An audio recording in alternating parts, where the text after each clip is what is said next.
നമസ്കാരം, ഞാൻ രഹല കൃഷ്ണ.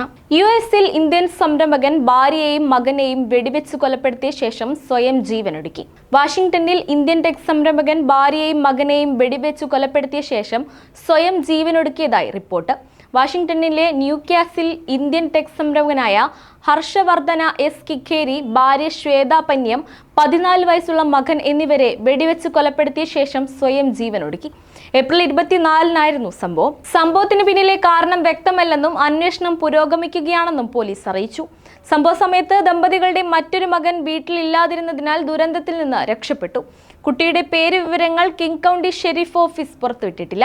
കർണാടക സ്വദേശിയായ ഹർഷവർദ്ധൻ മൈസൂരി ആസ്ഥാനമായി പ്രവർത്തിക്കുന്ന റോബോട്ടിക് കമ്പനിയായ ഹോളോ വേൾഡിന്റെ സ്ഥാപകനും സിഇഒയുമായ അദ്ദേഹത്തിന്റെ ഭാര്യ ശ്വേത ഈ കമ്പനിയുടെ സഹസ്ഥാപകയായിരുന്നു.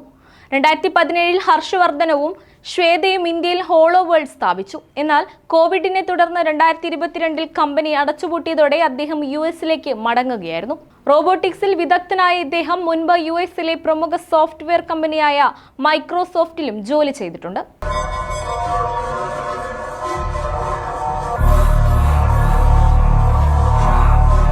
കേരളത്തിൽ നടക്കുന്ന കൊലപാതക പരമ്പരകൾ.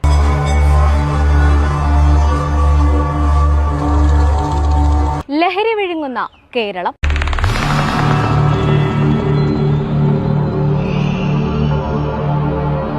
കുട്ടികൾക്ക് നേരെയും സ്ത്രീകൾക്ക് നേരെയും നടക്കുന്ന ലൈംഗിക ആക്രമണങ്ങൾ എന്നിങ്ങനെ നീളുന്നു കേരളത്തിന്റെ ദയനീയ അവസ്ഥ.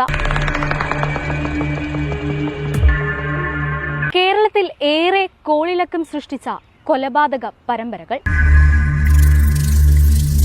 1968-ലെ മരിയക്കുട്ടി കൊലക്കേസ്, 1980-ലെ കരിക്കൻ വില്ല കൊലപാതകം, സുകുമാരക്കുറുപ്പ്, 2011-ലെ സൗമ്യ വധക്കേസ്, കൊല്ലം അഞ്ചൽ വധക്കേസ്, 2016-ൽ കൂടത്തായി കൊലപാതകം, 2022-ലെ പാറശാല ഷാരോൺ വധക്കേസ്,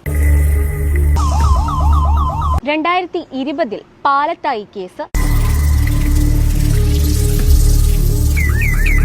2022-ലെ ഇലന്തൂർ നരബലി, തിരുവനന്തപുരം വെഞ്ഞാറമൂടിൽ നടന്ന കൂട്ടക്കുരുതി, കാലടി കൂടത്തിൽ വീട്ടിൽ നടന്ന ദുരൂഹ മരണങ്ങൾ, മനുഷ്യ മനസാക്ഷിയെ ഞെട്ടിച്ചുകൊണ്ട് കൈമനത്ത് നടന്ന ഒരു യുവാവിന്റെ കൊലപാതകം. എത്ര തന്നെ മൂടിവെച്ചാലും ഇന്നല്ലെങ്കിൽ നാളെ ദൈവത്തിന്റെ കയ്യൊപ്പോടുകൂടി തെളിവുകൾ പുറത്തുവരും. ഞങ്ങൾ ആരംഭിക്കുന്നു the real investigation crime thriller story.